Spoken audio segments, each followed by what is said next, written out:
So I think it's harder for women to decipher whether or not a man is truly a cheater unless it's really just in your face, right? He has multiple women. His phone is always going off. He doesn't answer your phone calls. But there are relationships where none of that happens. You think you're loyal to each other, you locked in, and then boom, your whole world is blown up and you realize that he's cheating on you or that he has cheated.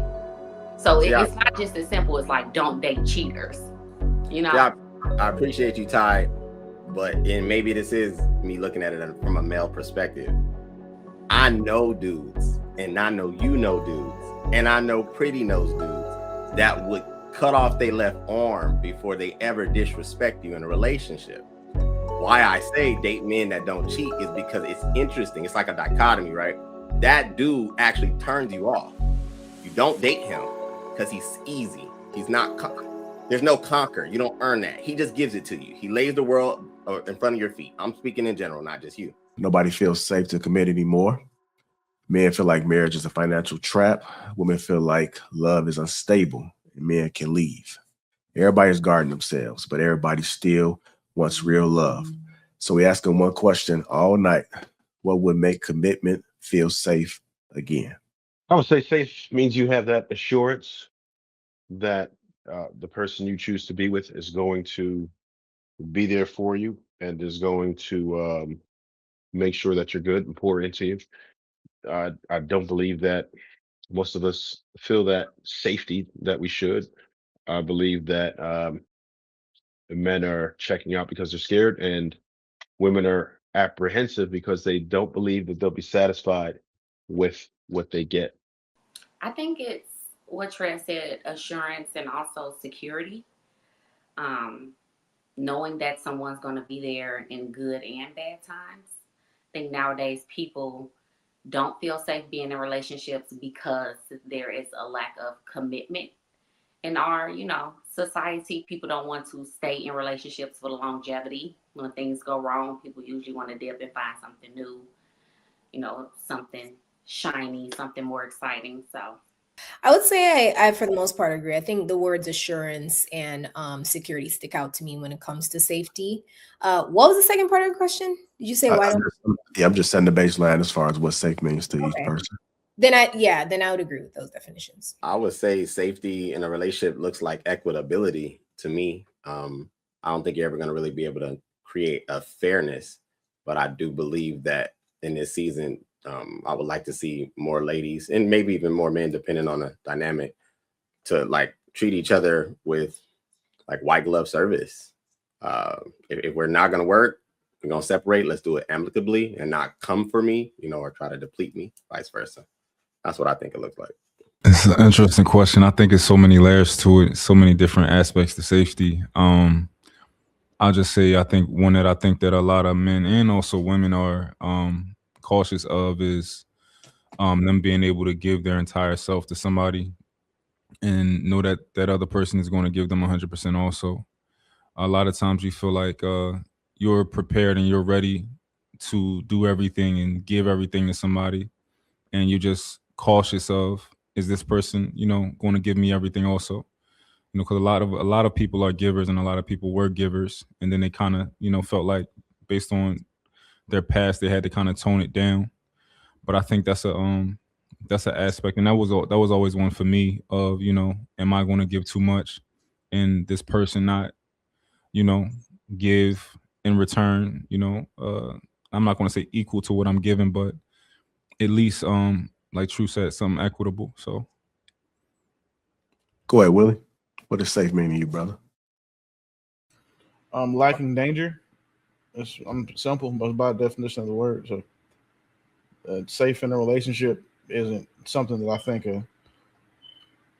I don't concern myself with, as far as I just make sure it's worth it more so than anything else. So that kind of all goes into it together for me. But yeah, I'm not going to reinvent the wheel. If something is safe, it means it is free of danger. And that's all it is for me. Okay. So you're looking at it more from an attack. From a what? Like from an attack, like physical. No, hell no. I'm not worried about a woman, anything physical coming from a woman. Like, a woman can't do nothing to me. I'm talking about as far as danger. Like, there are a lot of things that women these women these days doing relationships that's normalized that I think is dangerous. So, some of those things I would be Okay, can averse to. you give me some examples? Selling pussy, cheating, being disrespectful, being masculine, all of those things. Like, I don't need a man shit. Being a black feminist, all of those things, dangerous. What kills safety faster, cheating or disrespect? I think that's very subjective. And you know what? I think for women, it's cheating. For men, it's disrespect. That's what I think it is. That's what kills it faster, in my opinion. Now, I could be wrong, but, we know men, the way you show love to a man is by respecting him. And if you're respecting him, then you won't be cheating, or you won't, be too aggressive with him. You'll treat him a certain type of way. And for women, it's about loyalty. Are you loyal to just me? So when you cheat on me, I instantly don't feel as safe in the relationship. I feel disrespected. I feel less valued. I understand what Todd's saying. However, I do think it's wrong. Based on what I think I know of most men. Typically, respect. There's like a grace given for that, right? Where you get into a relationship, and your woman might have to learn you. So if you feel like your woman's not respecting you to the level that you want to be respected, you might have a conversation with her. Cheating is no conversation with that. It's over with that. Like there's no grace. At least from my perspective. So the cheating kills it all. The disrespect has like you can talk about that. Monty, would you feel that? Oh, I'm sorry, Pretty. I was just gonna ask a question really quickly. In regards to disrespect, wouldn't cheating fall under that disrespect towards a man? Wouldn't that be disrespectful to him? Yeah, that would definitely be objectively disrespectful. So, it's like under the umbrella is what I was saying. That's why, respect. If you have respect for your man, you're not even gonna think about cheating. You won't do things to put yourself in a situation to even cheat because you respect him. Yeah, I guess I tried to take into consideration the question, since he put them up against each other. I did separate them for the sake of the question. Sure. Okay. I think that that's kind of was going to be my point, Ty. Cheating is inherently disrespect.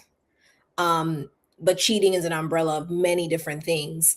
And so that's why I disagree with the aspect that women care about cheating, men care about disrespect. I think both care about both things.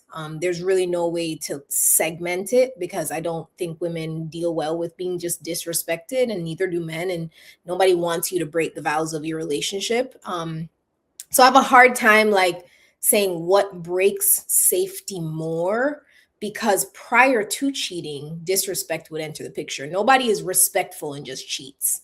So typically, if they're gonna cheat and be unfaithful, then there's already disrespect that would have hindered that safety. I actually wanted to ask Ty a question. Maybe she can answer it. Yeah, go ahead. Why don't y'all just date dudes that don't cheat on you? It may sound like an oversimplified question, but as you were talking, I literally sit back. It's oversimplified, because the reality of it is men don't walk around with the post on their head saying that they're a cheater. Yeah, right? They do. Yeah, no, they do. They don't. They do. They don't. Okay, I'm listening. But I understand, right? Because I feel like you're viewing this from a man's perspective. And what I've learned over time is that I think men are they're much more perceptive of things than women are, right? We tend to romanticize things. So a man that's giving you all this attention and he's whining and dining you and making you feel good, you're not thinking, he probably does this with everybody. Unless you've gone through those situations before, you're not going to have that guard up. You're thinking that he's all about you. And then later on, he can be a cheater. And that's how you learn that lesson, where men tend to pick up on different things. They pay attention to small details. They're looking from a logical mindset rather than just this emotional mindset. And women go into, especially when you like someone, more of an emotional space first. So I think it's harder for women to decipher whether or not a man is truly a cheater unless it's really just in your face, right? He has multiple women. His phone is always going off. He doesn't answer your phone calls. But there are relationships where none of that happens. You think you're loyal to each other, you locked in, and then boom, your whole world is blown up and you realize that he's cheating on you or that he has cheated. So it's not just as simple as like, don't date cheaters. You know? Yeah, I appreciate you, Ty, and maybe this is me looking at it from a male perspective. I know dudes, and I know you know dudes, and I know Pretty knows dudes that would cut off their left arm before they ever disrespect you in a relationship. Why I say date men that don't cheat is because it's interesting. It's like a dichotomy, right? That dude actually turns you off. You don't date him because he's easy. He's not... There's no conquer. You don't earn that. He just gives it to you. He lays the world in front of your feet. I'm speaking in general, not just you. Mm-hmm. Then the dude that actually, like, he may wine and dine, he may talk smooth or whatever, but see, that excites you. And that's why I don't understand it. If he excites you, he more than likely don't just excite you. He more than likely has this ability to do this past you. Get the dude that fumbles. Get the dude that stutters. Y'all don't like him. He won't cheat on you. But then you complain about being cheated on. The crap don't make no sense. It's like it's not that they should get the guy who doesn't cheat. They need to get the guy that can't cheat. The guy who, like, if you're not the best that man can do, you're never going to be safe. And then you have to remember that men don't cheat on women worth being faithful to. So if you're worth not being cheated on, he's not going to cheat on you. You just have to remember that you have no say in how he values you. So you can think that you're worth all the fidelity in the world.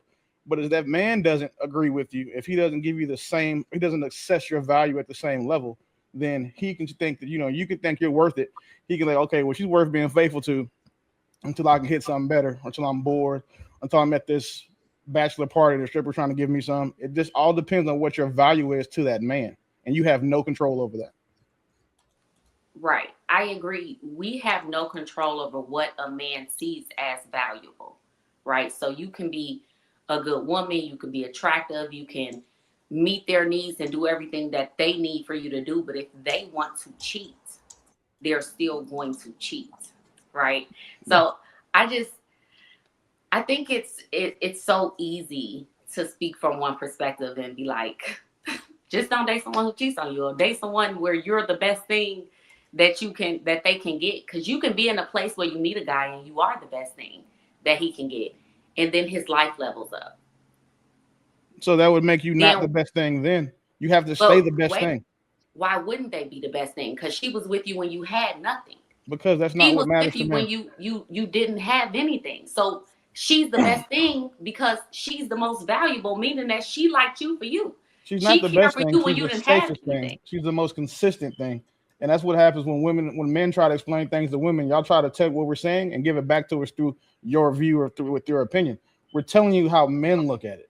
And a lot of men, if you were the best before I leveled up. You were the best thing. You were the best I could have pulled. But now I walk into a club, I walk into a building, and every 10 in that room is looking at me because they knew who I am, because I have name now, because I have status. So you're not the best that I can do. You're the safest that I've done. Right. I will say this, Willie.